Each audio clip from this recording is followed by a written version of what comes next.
రాజన్న సిరిసిల్ల జిల్లా అంబేద్కర్ సంఘం జిల్లా అధ్యక్షులు కత్తర దేవదాసు ఆధ్వర్యంలో బాబు జగ్జీవన్ రావు గారి 38వ వర్ధంతి ఘనంగా జరిగింది.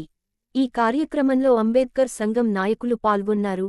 శివరాజు, కొల్లూరి ధర్మేందర్, గడ్డం హనుమంతు, కొత్తపెల్లి సుధాకర్, గడ్డం కిరణ్, ఆకునూరి బాలరాజు, నేదురు లక్ష్మణ్, బిజీగా కిష్టయ్య, సిరిగిరి దేవరాజు, రావుల రాములు, రావుల జగన్, కలికోట వెంకటేష్ తదితరులు పాల్గొన్నారు.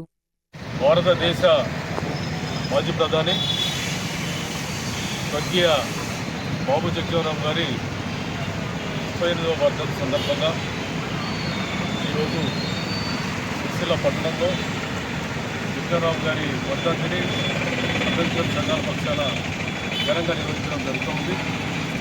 వారు సుదీర్ఘకాలం దాదాపు 50 సంవత్సరాలు పార్లమెంటరీగా పనిచేసినటువంటి సీనియర్ పార్లమెంటరీస్టు ఆయన భారతదేశానికే కాదు భారతదేశంలోని అట్టడుగు వర్గాలకు అనేకమైనటువంటి సేవలు చేసి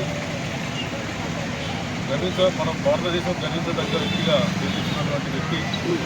అట్లాగే భారత్ పాకిస్తాన్ యుద్ధకాలంలో రక్షణ మంత్రిగా ఉండి భారత్ను ఒక అగ్రగామిగా నిలబెట్టినటువంటి వ్యక్తిగా